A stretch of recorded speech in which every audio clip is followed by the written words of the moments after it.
Now, let's get things started.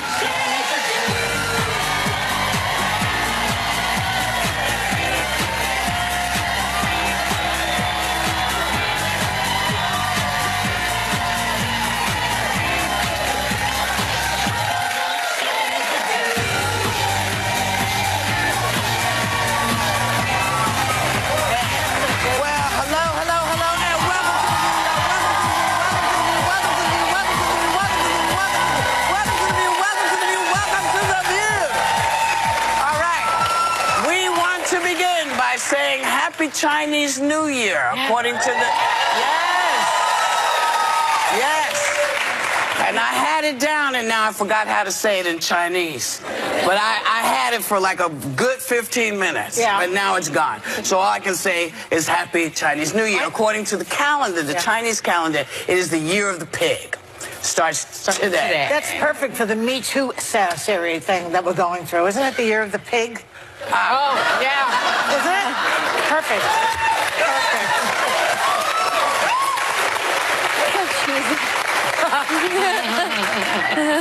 Segue. A new leak from the White House released 3 months of you-know-who's daily schedule, which showed that he spent just shy of 300 hours in executive time. And that includes tweeting, watching TV, reading the paper, and making phone calls. The director of Oval Office Operations, Madeleine Westhout, calls it disgraceful breach of trust and insists he's working harder for the American people than anyone in recent history. Yeah. So don't. You know, it's like, I have chapped lips, don't make me laugh. Yeah. Well, you know, work ethic is really important to me, and you all work with me. You know, I'm the one that reads all the books. And by the way, you're like a travel log today. This is Italy. Where do you want to go, Bill? This is Italy. Careful, Joy, careful. We were just talking about the Me Too era. But, you know, my work ethic's really important to me, and so I didn't love this, but I also think that this is a national security issue.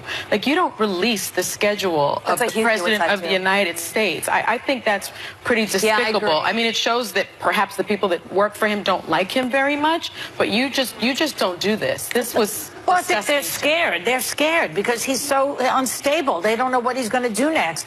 They're reaching out to the public and the press. But they're also, to your point with national security, there are things that you do. I was raised on character and on loyalty, and when you work for someone, that matters. You can disagree with them, then quit your job. Just quit. Don't work for the president anymore. You know what? We've had how many guests on the show that have written their own books and have written articles about their experience? Fine and do that. But if you're going to sit there for 3 months, which is what this person did, obviously had a motive the entire time to leak out this schedule. How do you know? So do we know who it was? Yeah, who has access? No, they don't know, and that's the biggest problem. Is they've had an issue with leaks since they've been in the White House. Right. So I have an issue with the person leaking, but I also to make fun of a schedule. I don't think we know every single minute of the day what the president's doing. Well, his executive time. It's 5 hours. It's 5 hours from about 8 to 11 in the morning, and it says, quote, location Oval Office, and it said it could be watching TV, reading papers, responding to what he sees on Twitter.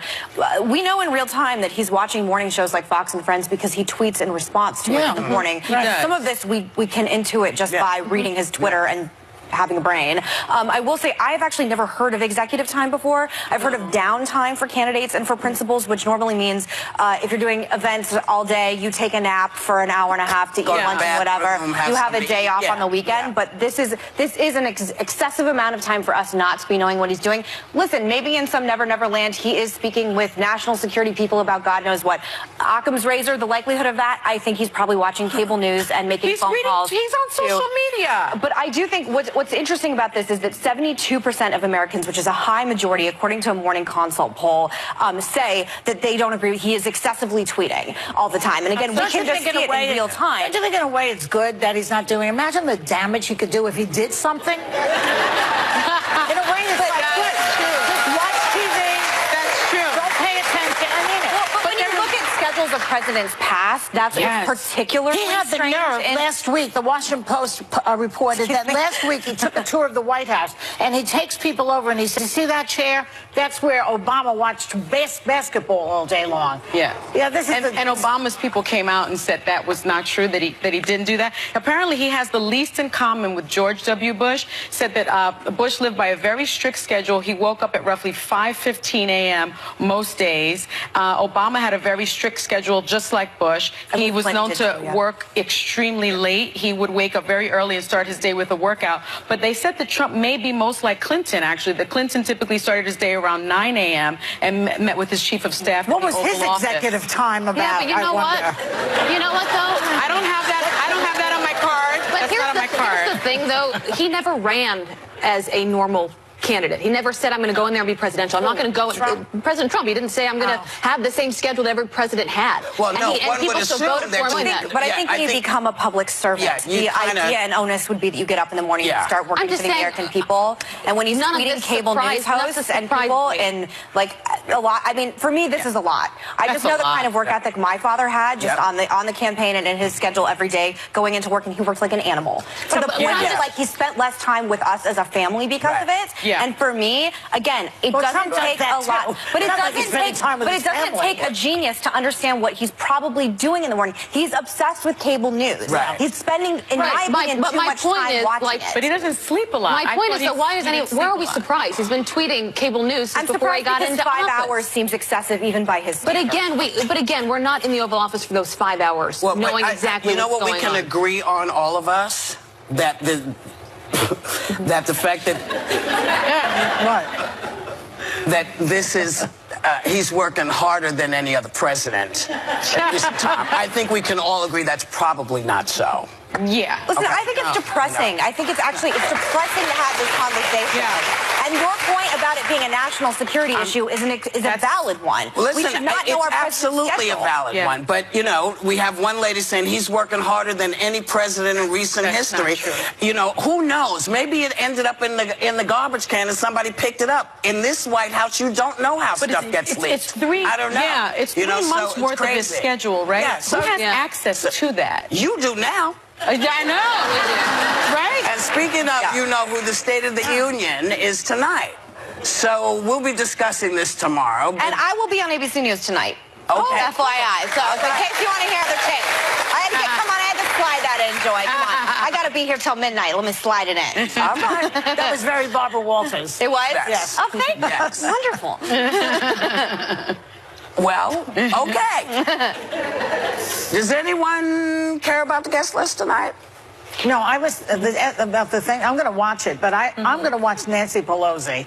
Oh yeah, that's. They had a tight shot of her face the entire night. I completely agree with it. So you're going to have Mitch McConnell behind and Nancy Pelosi right behind the president. You know that shot, so you see everyone's face close up, and so anything the president says, she disagrees. It's really hard to avoid real reactions in real time. Well, this will be the first time you see the House Speaker do a spit take. When he starts spewing his lies and how he's going to save the world and there's security issues at the border. Meanwhile, he just dropped a nuclear deal. So Russia and the United States are now going to be in an arms race. Joy, if you want, isn't he great? Joy, I can talk to you about that all day long, by the way. So much winning. The Russia deal?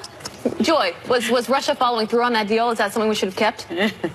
I don't know. Treaty? Well, I know. Well, I can tell you. He just appointed a lobbyist for the oil industry to take over that Zinke's job. But I think that's a headline that you read that sounds like that's another way to hate on the president, but it is far more complicated than that. I know that. That's why I'm with the Russia treaty, I would actually argue the opposite. That would say that he's tougher by getting rid of it because Russia's been taking advantage of us on that treaty deal for years and years, and no president has been strong enough to say, let's get out of it, because you know what, now we have China with the same nuke. No one can argue that this president has been tough on Russia. Are you being sarcastic now? She's being sarcastic. I'm talking about the Russia treaty that you just mentioned.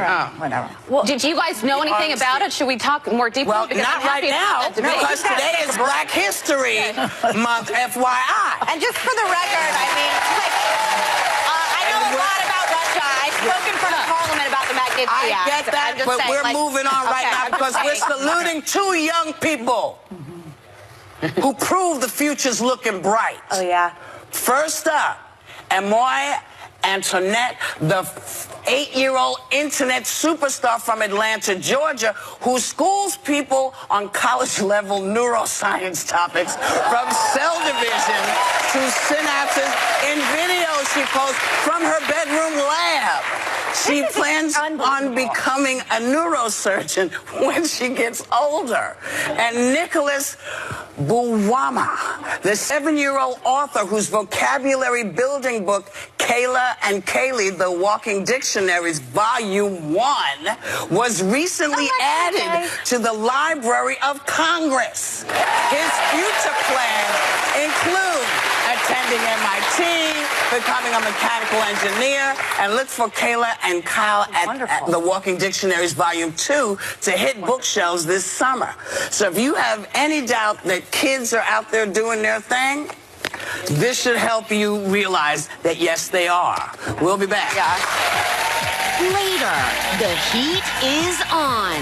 There's a war happening in homes across America about who controls the thermostat. Are the co-hosts winning their battles? Okay, so there's a big election coming, and the candidates are lining up. Are you going to run for president? We can do impossible things when we come together. It is raining candidates here on The View. They all voice different views. Do you think this country is ready for a gay president? Well, there's only one way to find out. But they all have one thing in common. They come here because This is the best place to do it. in this epic year ahead. Anybody who wants to make it to the next level in politics has to come on this show. Because this is the place to be heard. If you're a Republican and you want to make news, come on this show. And put him behind bars. And how she shined a light on his darkest days in prison. So, welcome back. So I know this is silly and ridiculous, but a survey found that one of the most common arguments this time of year in households across America is what temperature to put the thermostat at. Everybody relates. Oh my gosh. I mean, People are like, yeah. It's like cause for divorce. There's a lot of stuff we should be talking about because it's on the list, but this interests me because I feel like everybody deals with this. If you're going through the change, Oh, yeah. you don't want you don't want it too hot. If you're someone whose body runs very, very cold, you want it a little warmer. Yeah.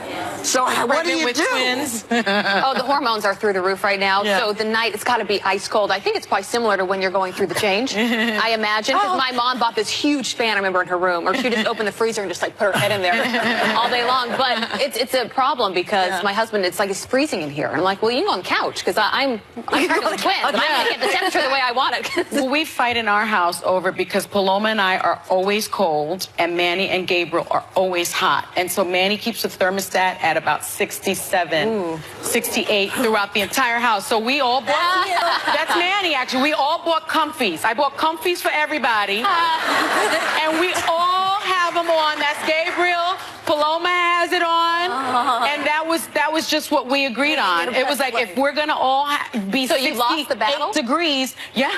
Because they would, Gabriel and Manny would lower it. And it was like, it was crazy. But so the comfy is the great equalizer in our house. It's so crazy, but that was what Joy, we figured out. you carry a little mini fan. I'm always hot. Yeah. I've been in menopause for 25 years. Yeah. You have one here. Yeah, she has She's one. not kidding. I still have hot flashes. So do you and Steve ever battle over the temp? Well, I like it cold and to sleep. I like it ice cold when I'm under those covers. that's a woman thing. Because then you get hot under the covers, and then I have a ceiling fan and 68 degrees. Well, it's a good way also to get rid of company. You just turn the thing down. It's so cold. Are you a cold or warm sleeper? I hate talking about my personal life. I don't know. It's so much easier for me to Doing the talk wrong about show. politics. I know. It's so weird. I was like, what do I do? But I'm from the desert, so I like everything like a lizard's cage. Like as hot as possible. And Like a I can heat go lamp. to like Joshua Tree in July, and I'm fine. I'm a desert Really? person. Oh. We I could love live it. together. I yes, love it. love it. So hot is I better. did too. I used to love sitting in the Red Rocks, like out because I'm Taoist too. Yeah. And then now I have like so many mole problems that it's like I'm So if you're watching, I know, but if you're watching, you love the sun, use the sunscreen, because now I crave the sun, but I really have to either cover myself up or be careful, which, you know, when you're young and you're immortal, it's like, whatever, I'm going to be like a lizard all day long, and then, I love it. And then you get it off, and it's fun. Anyway. One of my assistants that I had, she's a young girl, she tans and tans and tans. I said to her, when you are my age, you are not going to like the way your skin looks. And she said, when I'm your age, I won't care. And I said, you will care, when you're my age, you will care more. Yeah. All right. There you are. We'll be right back. Made for your busy life on the go. So get there now. Welcome back. Actor Liam Neeson did an interview promoting his movie Cold Pursuit and was asked where he drew his inspiration for his character seeking revenge from. And here's how he answered the question and how he clarified it. Did you know who it was? No. What color were they? She said it was a black person. I went up and down areas with a kosh, hoping I'd be approached by somebody. I'm ashamed to say that. And I did it for maybe a week, hoping some black would come out of a pub and have a go at me about something, you know, so that I could kill him. You sometimes just scratch the surface and you discover this racism and bigotry, and it's there. There was this primal hatred, I guess, that really, really shocked me when I eventually came down to earth. So, how do you feel about the explanation? Want to start? No. Well, okay, I will. I love it, Liam. I feel bad that this happened, you know, this whole thing. But to me, it's like, you know, people have prejudices and bigotries in themselves. It doesn't mean they have to express them constantly. You know, there's this whole movement that every thought that you have has to come out.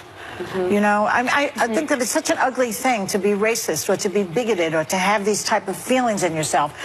Keep them to yourself. You know, this morning I was walking to work here, and there was a dead rat in the street. A dead rat, which my husband, we're never walking on the street again. And I thought the reason that dead rat is there is because they're doing excavation. Usually rats are under the building and you don't see them. That's where these things belong, in my opinion.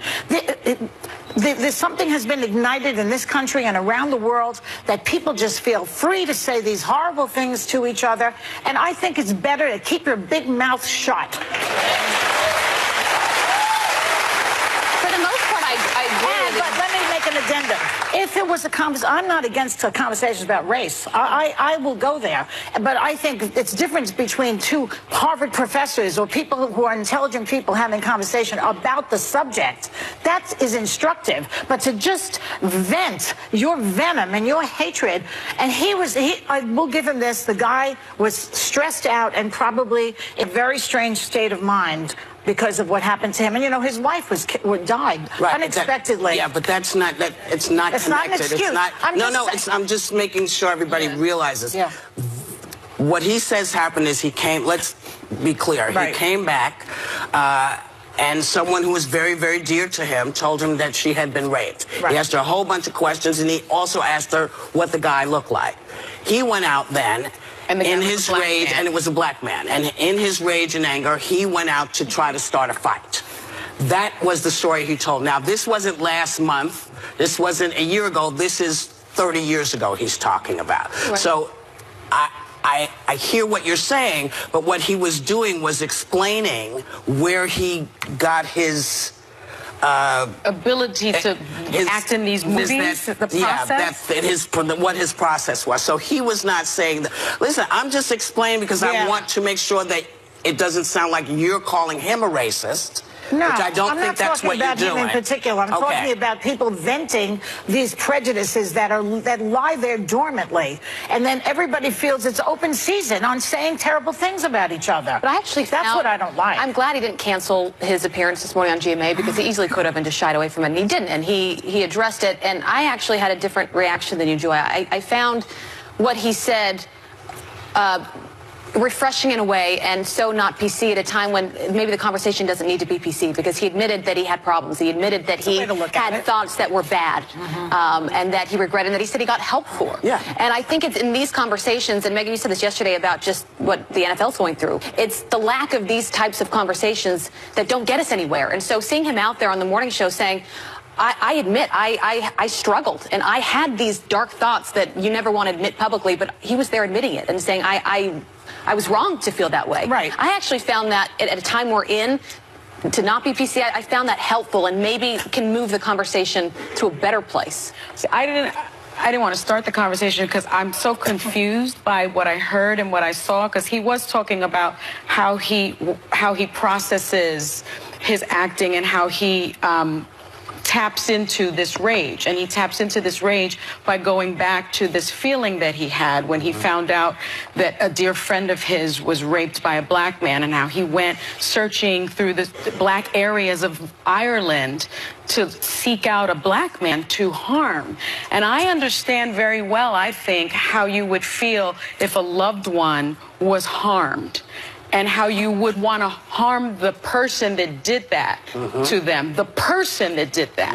What I can't understand is how you would go out and seek a random person of the same race to harm. Because that, for me, feels like a modern day lynching. And that's what happened to black men in this country by white men somehow trying to be righteous about a white woman's virtue. And that really felt like my father could be walking down the street and someone would just attack him.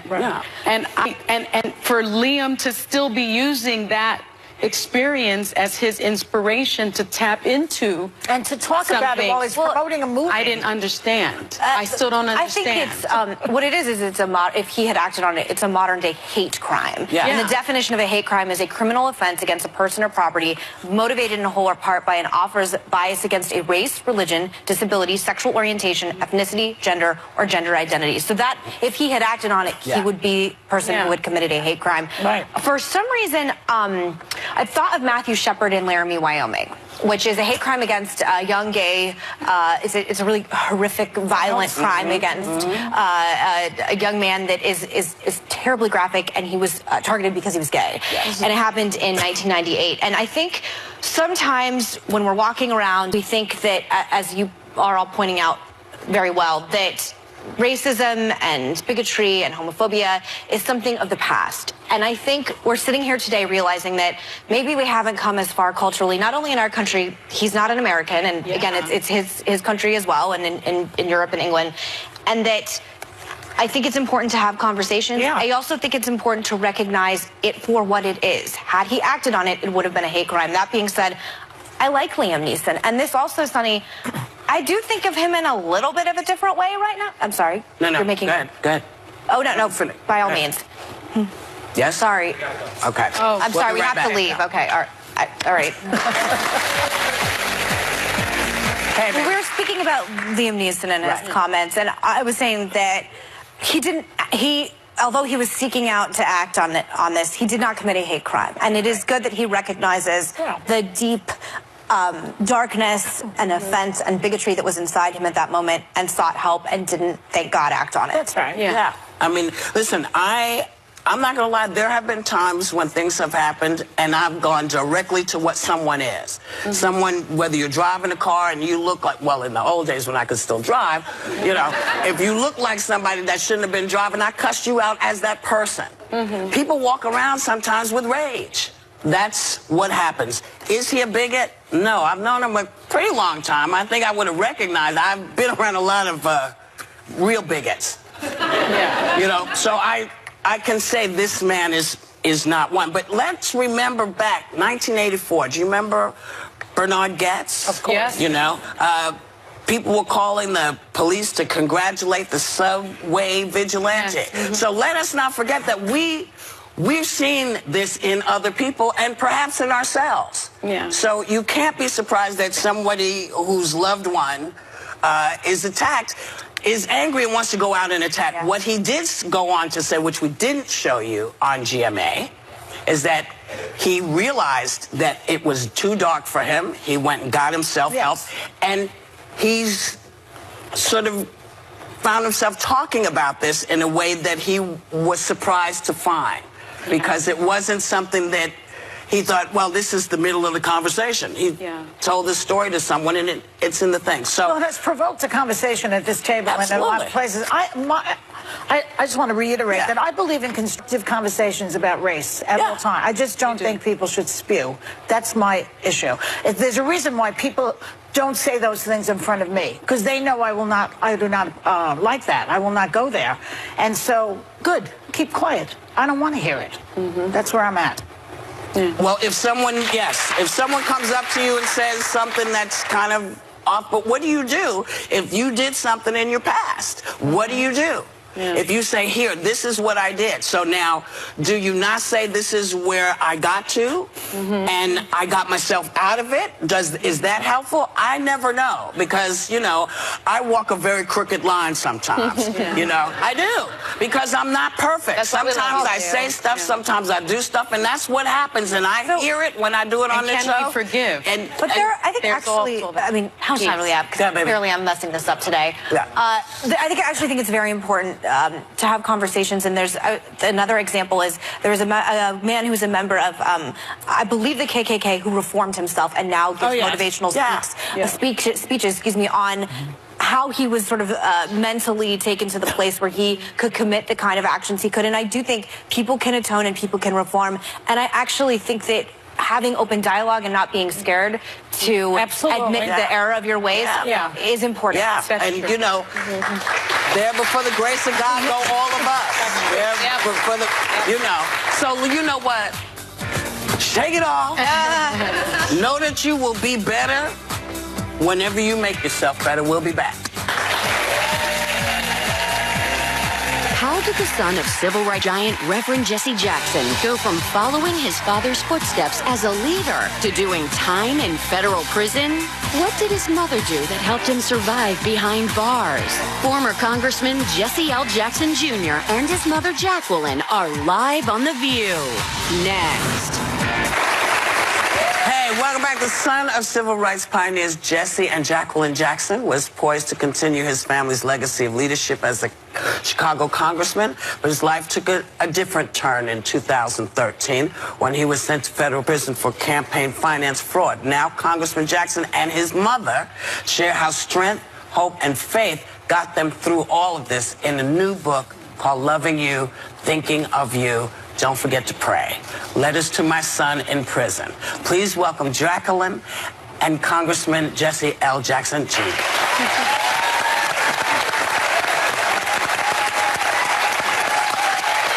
Thank you for being here. As Whoopi mentioned, Congressman, you stepped down in 2012. You cited ongoing health issues, but obviously you pled guilty at that point. You were sentenced to 30 months in prison for finance fraud. Take us back to that moment briefly. What were the emotions like? Did you feel a sense of shame at that time? Abby, I think next to burying a parent, next to burying a child, having to turn to your mother and tell her that you're going to prison has got to be close to the worst process possible. In the matter of Illinois, when I had campaigned for Barack Obama across the country in his first campaign, I thought I was a logical successor to the United States Senate. Between 2001 and 2013, the head of the Federal Bureau of Investigations was Robert Mueller. And while I had done nothing wrong in the Senate campaign, his investigation continued into that which I had done wrong. And for over 3 years, the pressure of that investigation and not willing to tell my mother, because I thought I could beat it. And then when I eventually had to tell her, I asked my father first, Dad, I got to tell Mama that I'm going to prison. And I can't tell the country, I can't tell my children. I don't know how to confront it. When I eventually told my mother, she said to me, surprisingly, I'm stronger than you think I am. And she made a promise to me that if I went to prison, she would write me every single day.